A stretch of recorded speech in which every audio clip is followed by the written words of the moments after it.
Austin, welcome to Dublin. Have you enjoyed your time so far? Yeah, we are. Yeah, we got to go check out the city a little bit and all that. And we're going to stick around for like a week after and like really take everything in. You want to explore Ireland or stick around Dublin? I think we're going to explore a little bit. I think we're going to take a train to like Galway and go check some of that out too. And we've got all of our family coming out and stuff. So we're going to make a trip out of it. Great stuff. And how much are you looking forward to Friday night across the road? I am. Yeah, that's what I'm most looking forward to for the whole trip. So looking forward to Friday night and going on putting on a show. It's an arena that's got a big reputation. Have you watched many of the previous events here, or have you seen much of the crowd?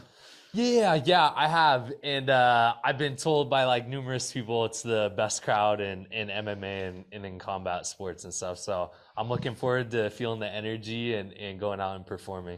In terms of the fight itself, Gegard's so experienced. What are you expecting? I mean, I expect him to beat Gegard, and not much will change from all of his previous fights and stuff. I'm just a different animal and a different opponent that he's going to be facing up against. So I feel good. I'm confident. I'm excited for Friday night. What would it mean to get that belt? That'll mean everything, man. I was holding it for photos the other day, and I just can't picture myself leaving Ireland without it.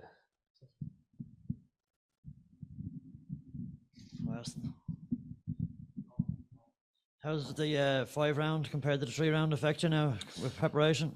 I mean, just as far as like workload, it's not as much. It's just each session is just a little bit longer as far as sparring and whatnot. But even at American Top Team, we pretty much spar 5 rounds all the time anyway. So or previously earlier on in my career, I fought a 5-round fight and I went all 5 rounds and all that. So I'm not too concerned on that. And I think we got a good game plan going into Friday night.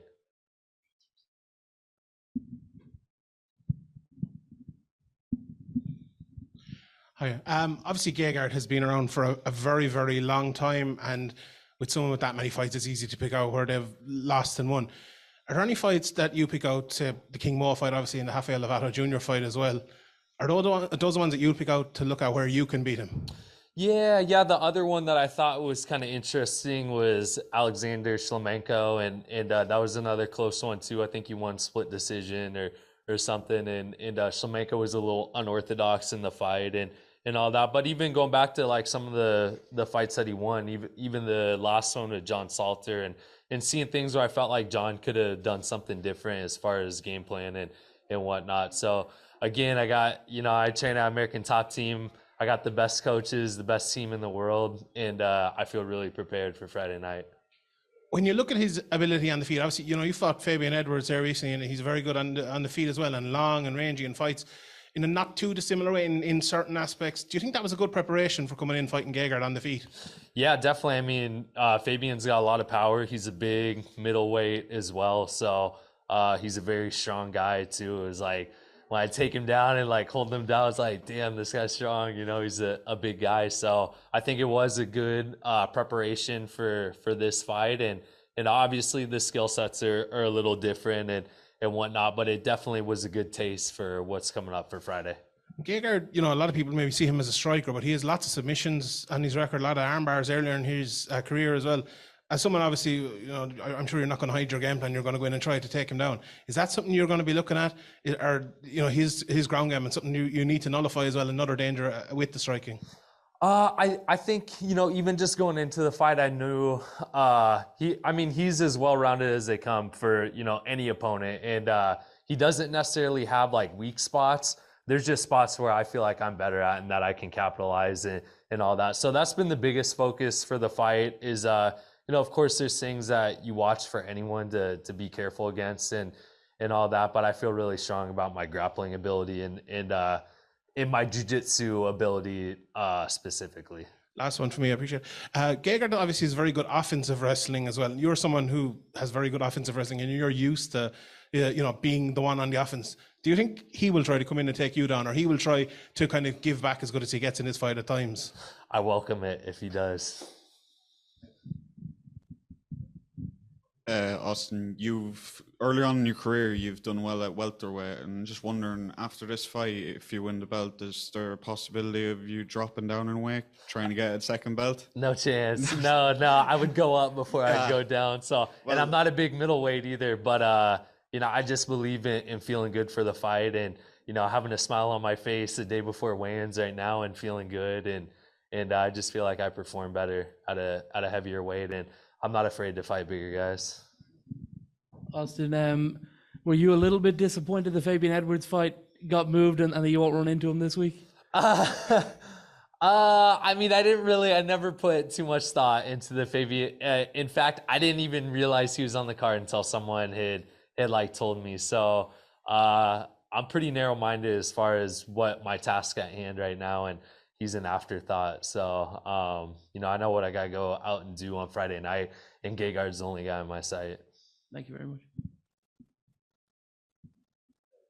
Zoom here. Cool. Jim, go ahead. Hi, Austin. Jim Barcelona with Miami Herald. Just curious, with American Top Team, you mentioned them earlier, who got you ready for this fight, and who did you bring with you for this fight? So my head coach is Pahumpa. I got him out here. I got King Mo with me, and then my beautiful wife, Paige Vanderford, is with me as well. So that's the team. Man, it's tough to like really pinpoint like the guys. The nice thing about American Top Team is you got new like great training partners the whole time. We got all the Dagestani guys coming in, Magomed Umalatov. He was a big help for this fight. He's fighting up in the PFL tournament this upcoming season. But yeah, I mean, it's tough to really like pinpoint guys, but I'm just thankful to have a team like that where it's like any day I walk in, I'm going to have a tough guy to go with it and someone who can really help me grow as an athlete. And how have you thought you've grown, especially with the move to South Florida and living here and just being a part of the culture down here? I feel like I've grown like exponentially in just a really short time. And, I kind of laugh like, I know this is like the beginning of like what I'm about to do, but I feel like there's still so much more for me to grow and to become a even more complete fighter. As confident as I am in my skill set right now, I just believe that with my head coach Mahumpa, all the guys there, my teammates, that I really can be one of the greatest fighters in the world. So it just means a lot, man. I love it. Part of me always thinks back like, damn, I wish I would have came, earlier, but I'm a guy who believes that everything happens for a reason and we get put into the positions we get put into for a reason. So, at this point in my career, that's why I started off at American Top Team. And lastly, for me, and obviously I know the focus is on Bellator and your fight and your fighting career, but I have to ask, might we see you on AEW anymore? Maybe eventually, but yeah, just fighting for me, man. This is what I love. Kieran, go ahead. Austin, welcome to Ireland, and I hope you have a good time next week when you're traveling around with that belt. Maybe, you mentioned that you want to picture yourself not leaving Ireland with that belt. Do you use any kind of sports psychology or visualization to help you get through these fights? Yeah, I worked with the sports psychologists in the past, and I just believe in being mentally strong. And I've competed my entire life in combat sports. I started wrestling at a really young age, and I have my own little techniques and whatnot to get me through. So I feel confident in my mental strength right now, and I do feel like that's a big part that's going to help me be victorious on Friday. Thanks, Austin. Good luck. Thank you. Ben, go ahead. Hey, Austin, this is the first time in your Bellator tenure that the odds makers have you as a slight underdog. As an undefeated challenger, does that line motivate you, or do you not pay too much attention to that side of things?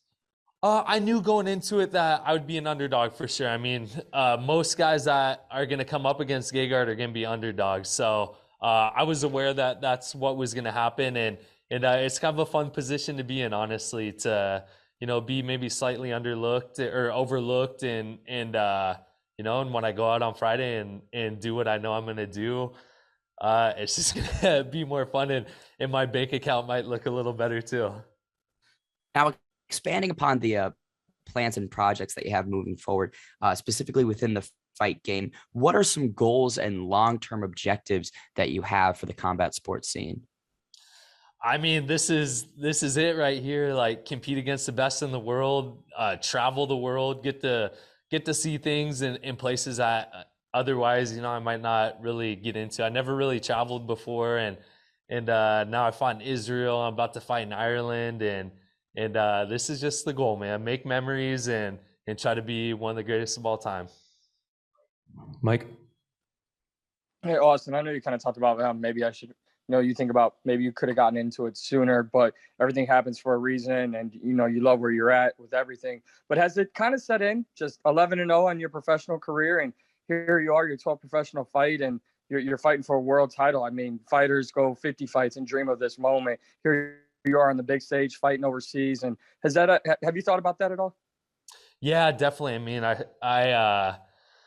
man, it's like most fighters, it's a tough road, and there's a lot of luck that goes involved, but there's a lot of skill and hard work as well. And I feel like I sacrificed like my whole life to be in a position like this. And as I said before, competing and wrestling my whole life, and just sacrifices that I've made to be where I'm at right now. I feel like it's right. All right, last one here, Dylan. Hey, Austin, thanks for joining us. Do you have any preference when it comes to the method in which you finish an opponent, like knockout, submission, decision, or do you just look to secure the win any way you can?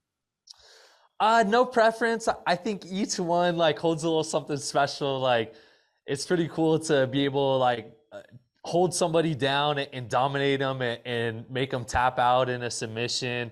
Same thing. I mean, a lot of my fights are pretty bloody, so I love that as well, whether it's myself bleeding or the opponent.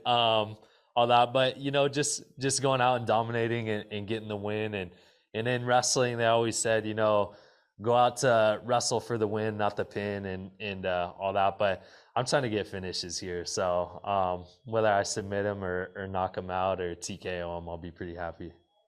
Thanks, Austin. Good luck. Thank you.